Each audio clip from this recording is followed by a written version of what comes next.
Fala galera, mais uma vez eu, Alexandre Magalhães, na resenha com Magalhães, para falar dos times do futebol brasileiro, dos campeonatos que estão em curso. Libertadores 2025, última rodada da fase de grupos. Você fica feliz por um lado e triste por outro. Eu temia que isso pudesse acontecer no grupo F. Eu temi mais, e quem acompanha aqui o canal vai lembrar, quando saiu o sorteio dos grupos, que caiu Internacional e Bahia no mesmo grupo. E quando fizeram o chaveamento Internacional e Bahia, a última partida, eu temia que que Bahia e Internacional se matassem. E quando eu disse eu temia que se matassem, era se matar mesmo, os dois ficarem fora, acabar Atlético Nacional e Nacional se classificando e Bahia Internacional ficando fora. Temia isso. Mas podia acontecer. Era um grupo complicado. Graças a Deus isso não aconteceu. Porém, chegou na última rodada, onde apenas um sairia vivo. É, é um misto de, de, de, de, de felicidade, porque temos um brasileiro na primeira colocação e avançando para as oitavas de final, mas também é um misto um pouco de tristeza, porque o outro time tinha condições também de estar nas oitavas de final. Não é aquilo lá, não, não. Não se classificou, mas mereceu não se classificar. É, então você fica naquela. Obviamente que o jogo que eliminou o Bahia, na minha opinião, não foi esse. Eu acho que na opinião de todo mundo, né? O jogo que eliminou o Bahia não foi esse. O jogo que eliminou o Bahia foi o jogo da quinta rodada. Esse jogo da quinta rodada eliminou o Bahia. Na verdade, da quinta rodada, não. Da quinta rodada, não. O jogo que eliminou o Bahia foi o da quarta rodada, quando o Bahia perdeu em casa para o Nacional. O Nacional ficou na última colocação, com os mesmos 7 pontos do Bahia. O Bahia só não foi o último. A gente vai falar sobre isso.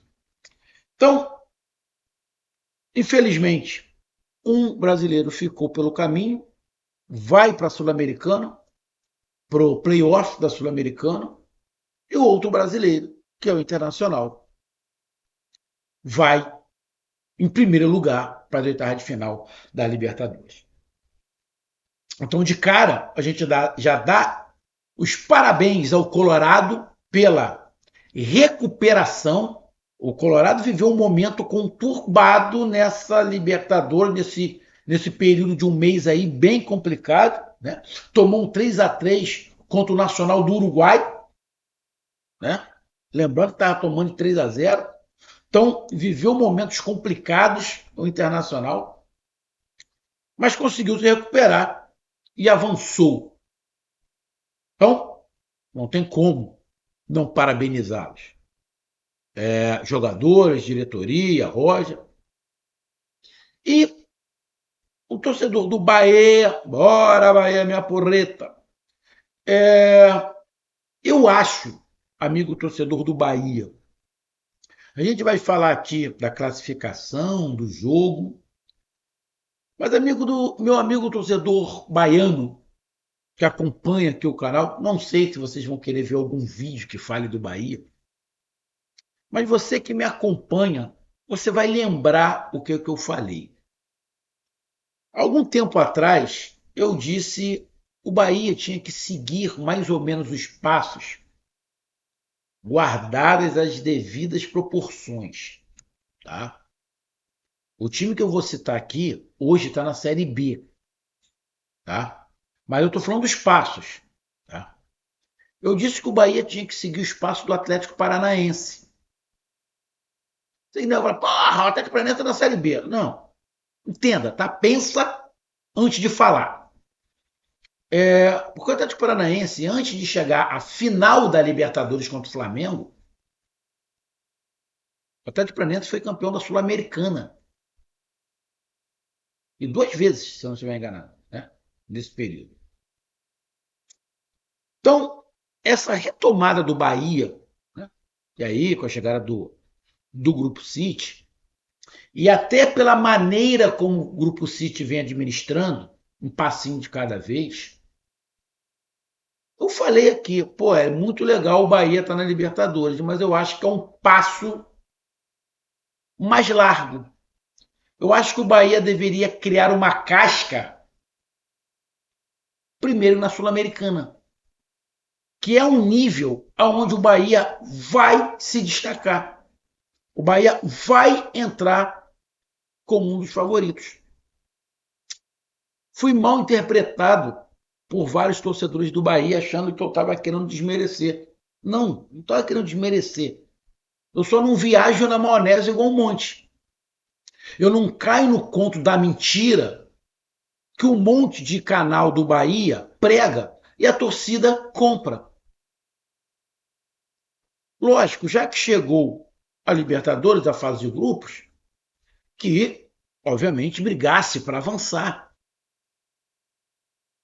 Mas você, torcedor do Bahia, você achava mesmo que o Bahia tinha condições de ganhar a Libertadores? Você acha mesmo? Desculpa, você sabe a minha opinião, eu já falei isso. Não. O Bahia não está preparado para ganhar, ainda não tem time para ganhar uma Libertadores. Agora, para ganhar uma Sul-Americana, o Bahia tem. E aqui, sei que a torcida do Colorado pode falar, pô, tu tá querendo diminuir. Não, não. Acho que o fato do Bahia estar indo para a Sul-Americana no playoff, talvez a torcida não goste no início, mas talvez seja nesse momento o ponto para o Bahia. O time do Bahia é melhor do que o do Internacional é melhor do que o Bahia? Eu acho que se equivalem. Mas o Internacional tem mais casca que o Bahia em Libertadores. E essa casca faz diferença sim. Faz diferença sim. Então, cara, acho que a partida do Bahia, lógico, vai ficar triste, mas apoiar 100% o Bahia na Sul-Americana. Apoiar 100% o Bahia na Sul-Americana. Então, deixa eu pedir aí a você, meu amigo torcedor do Bahia, meu amigo torcedor do Inter, eu peço que você curta, compartilhe, inscreva-se no canal, dê o seu like, ative a notificação, coloque os comentários. Se você quiser ajudar o canal a crescer, você pode dar através do Pix, que é o número do nosso WhatsApp, você pode dar através do Peixat, quando estiver no live. E você pode dar através do clube de membro do canal Resenha com Magrana aqui embaixo de azul. E agora você pode ajudar através do Valeu, que é esse coração que cifrão que está do lado de compartilhar. Mais uma coisa, mais duas coisas. Não deixe de se inscrever no canal, porque mais da metade da galera que acompanha o canal não é inscrito. E a outra coisa, é, agora quando você a hora que você curtir, der o seu like, não esqueça de hypar também. O Hypar é uma ferramenta que o YouTube disponibilizou para você dar pontuação ao vídeo. Como é que você faz isso? A hora que você der o like, vai abrir uma janela embaixo pedindo para você apertar o Hypar. Você aperta ali, você vai estar dando uma pontuação. E aí você pode hypar o mesmo vídeo 3 vezes durante 7 dias. Você vai estar ajudando o canal dando essa pontuação, né? Cada pontuação, cada clique é uma pontuação. Você vai estar ajudando o canal a crescer. Bom, então vamos lá, cara. Vamos aqui pegar como é que ficou a classificação após a última rodada. Vou pegar aqui. No grupo, o Nacional do Uruguai ganhou do Atlético Nacional. foi para 7 pontos. E o Atlético Nacional ficou com 9. O Internacional ganhando do Bahia, o Internacional foi a 11, assumiu a primeira colocação, e o Bahia ficou com 7, atrás do Atlético Nacional, e na frente do Nacional do Uruguai pelo saldo de gols. Porque o saldo de gols do Bahia foi -2 e o do Nacional -3. Por pouco o Bahia não fica fora também da Sul-Americana. E o Bahia, na virada do turno, se eu não estiver enganado, o Bahia era o líder. O Bahia terminou o primeiro turno na liderança, mas o segundo turno foi complicado. Perdeu para o Nacional, perdeu para o Atlético Nacional e perdeu para o Internacional. No retorno, o Bahia perdeu os 3 jogos. Deixa eu só conferir aqui. Deixa eu só conferir. É isso. O Bahia perde para o Internacional. Na quinta rodada, o Bahia perde para o Atlético Nacional. E na quarta rodada, o Bahia perdeu em casa para o Nacional. Ou seja, eita, o turno do Bahia foi muito bom, mas o retorno não fez um pontinho sequer. Se o Bahia tivesse feito um ponto, talvez com o Atlético Nacional, com alguma coisa assim, tivesse empatado com o Atlético Nacional, talvez mudasse ali a situação. Mas não foi isso que aconteceu e o Bahia terminou na terceira colocação com 7 pontos. O Bahia, com 7 pontos, deixa eu dar uma olhada aqui, até o momento, deixa eu ver.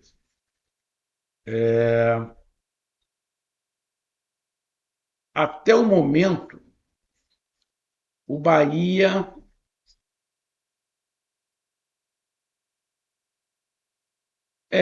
Até o momento, o Bahia é o terceiro ou quarto melhor terceiro colocado. Que, ó, no grupo A, o terceiro colocado ficou com 10 pontos, na frente do Bahia. No grupo B, o Independente ficou com 8. No grupo do Flamengo, quem ficar já vai ficar na frente do Bahia. O grupo D, o Alianza ficou com 5, então o Bahia já está na frente.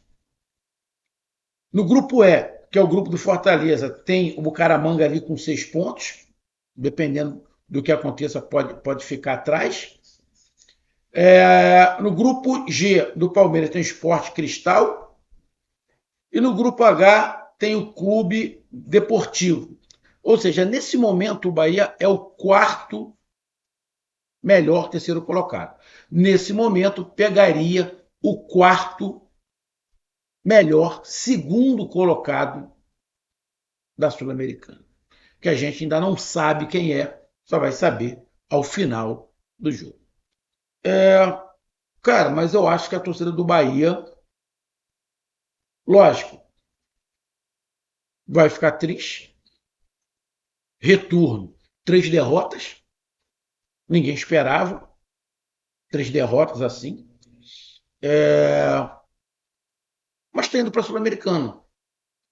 Não estou menosprezando o Bahia, mas acho que a Sul-Americana é o tamanho para esse Bahia hoje. Daqui a 1 ano, 2 anos, pode ser que a Sul-Americana se torne pequeno para o Bahia. E só a Libertadores fique do tamanho. Mas nesse momento, como eu já falei outras vezes, acho que a Sul-Americana é do tamanho do Bahia. Não estou menosprezando. Tá? E o Internacional? O Internacional termina na primeira colocação com 11 pontos. Nesse momento, com 11 pontos, deixa eu dar uma olhada aqui, com 11 pontos, o Internacional está na frente do Racing, que ainda não jogou, está na frente do Vélez, que ainda não jogou, e está empatado com o Central Córdoba, porque dos outros primeiros lugares, o Estudiantes está na frente, o River Plate está na frente. Deixa eu dar uma olhada aqui.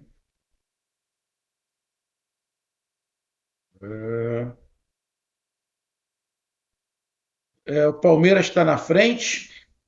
Tem 3 times na frente nesse momento do Internacional. Nesse momento, o Internacional é o quarto melhor primeiro colocado. Bom, pode pegar aí um Botafogo pela frente, né? Botafogo já ficou em segundo colocado, o Universitário já ficou em segundo colocado, temos aí o Libertad em segundo colocado, temos o Atlético Nacional na segunda colocação, o próprio Atlético Nacional, e temos mais jogos aí. A gente pode ter o Flamengo numa segunda colocação. Então, o Internacional fica na primeira colocação, respira, agora vai ter essa parada aí para o Mundial de Clubes e depois, provavelmente, lá na frente, teremos um sorteio. E aí o Internacional vai se preocupar com o seu adversário. Mas a primeira parte o Internacional fez. Se classificou. E aí a gente vai aqui para o jogo, cara. Foi um jogo bom, foi um jogo tenso. Foi um jogo tenso, aonde os principais lances foram no segundo tempo. No primeiro tempo, teve um momento, né, que o Bahia criou uma oportunidade, o Internacional logo na sequência criou outra. Mas foi um jogo onde os times estavam com muito medo de errar, muito medo de errar. Então isso estava atrapalhando um pouco o ataque. Os times chutaram pouco no primeiro tempo em direção ao gol, porque a preocupação maior era de errar. O Internacional tinha um empate a seu favor, que se classificava, e o Bahia tinha que atacar, mas o Bahia também não queria tomar gol. Então o Bahia provavelmente estava levando o jogo de uma maneira que saísse o gol de uma forma natural. Ou chegasse no segundo tempo, depois dos 25 minutos, o Bahia ia pro tudo ou nada, né? Que poderia ser essa estratégia. Então, o primeiro tempo foi um jogo muito estudado, muito disputado, mas pouco agressivo em relação ao gol, justamente por causa disso, porque os times estavam muito mais preocupados em não tomar o gol do que fazer o gol. E aí vai para o segundo tempo, o jogo começa mais ou menos da mesma maneira, mas aí, antes dos 10 minutos, o Bahia abre o placar com o Jean Lucas, uma jogada trabalhada pelo lado esquerdo, jogada para dentro da área, batido, o goleiro defende, só para o João Lucas, ele faz o gol. E aí, comemoração, demora aí uns 2, 3 minutos de comemoração, não deu nem para assimilar que tinha feito o gol. Tomou o gol de empate o Bahia. E aí volta tudo para estaca zero. O empate volta a ser do Internacional. E aí o jogo começa a ter um clima mais tenso, porque o tempo é a favor do Inter e contra o Bahia. E aí o Bahia vai se lançando, vai fazendo algumas substituições, todo mundo muito preocupado com a parte física do Internacional, que tinha jogadores que estavam no departamento médico e voltaram para esse jogo. Então, os jogadores começaram a cansar. Bernabé saiu acho que estava com cartão amarelo. O Bruno Henrique saiu. E aí a coisa começa a ficar um pouco tensa, né? Que vai saindo alguns jogadores, mas numa grande jogada, lá pela metade do segundo tempo, mais ou menos, ali com 30 minutos mais ou menos, mais ou menos uns 30 minutos do segundo tempo, uma grande jogada pelo lado do campo, o Borré, que tinha entrado, que também estava no departamento médico, faz um gol de cabeça, bonita cabeçada, fazendo 2-1, e aí o Bahia vai de qualquer jeito, troca 3 jogadores, vai de toda maneira, começa a chutar do jeito que dava, mas aí o nervosismo já bateu. O Internacional conseguiu controlar a partida, controlar a situação e garantir a vitória. Então não foi um jogaço, mas não foi um jogo que teve momentos de tensão, tanto para o Internacional, que tomou o gol, como depois, logo na sequência, para o Bahia, que tomou empate e na metade tomou a virada. Pode-se dizer que foi injusto, porque o jogo foi parelho, mas o Internacional aproveitou melhor as suas oportunidades. Aí a gente pega aqui os números. O Bahia deu 13 chutes, o Internacional 11. O Bahia deu 6 chutes em direção ao gol, o Internacional 5. Mas todos esses chutes, a maioria foi tudo no segundo tempo. Tudo no segundo tempo. Porque no primeiro tempo, como eu falei, os times estavam mais preocupados em não perder. A posse de bola, obviamente, ia ficar com o Bahia, até pelo estilo que o Bahia joga e pelo fato de o gol de empate do Inter ter saído logo na sequência. O Inter voltou à sua forma de jogar e o Bahia tinha que propor, então tinha que ficar com a bola. É, Precisão nos passos, o Bahia acertou mais do que o Internacional, até porque o meio de campo do Bahia trabalha melhor a bola do que o do Inter. Faltas. Porra, isso aqui deve estar errado, não é possível. Possível. O Internacional fez 19 faltas, o Bahia 3. O Internacional picotou bastante o jogo, mas eu não tinha prestado atenção que o Bahia só tinha feito 3 faltas. Até porque não era interessante para o Bahia picotar o jogo, né? Já que precisava ganhar. Mas fiquei aqui pressionado. 3 faltas. Cartões amarelos apenas um do Bahia. Pô, mas também fez 3 faltas e ainda tomou um cartão amarelo. Impedimentos um, nenhum do Internacional. Os times não estavam dando impedimento, porque tinha essa situação, primeiro, do medo de atacar. Escanteios 4-3. Os números foram até alguns números favoráveis ao Bahia. Mas isso se dá também porque o Internacional jogava por empate, empatou, depois virou e aí recuou um pouco mais. Então, cara, justo. Justa a vitória do Internacional e justa a classificação do Internacional. O Bahia, se você pegar no cômputo geral, o Bahia não mereceu. O Bahia não fez um ponto sequer no retorno. Não fez um ponto sequer. Perdeu os 3 jogos do retorno. Mano, não tem muito o que reclamar. O que eu digo, vou repetir. Foi para a Sul-Americana? Acho que é o tamanho do Bahia hoje. Briga pelo título, que o Bahia tem time para ganhar a Sul-Americana. Então tá aí a minha análise. Um grande abraço, até mais. Valeu, tamo junto, fui.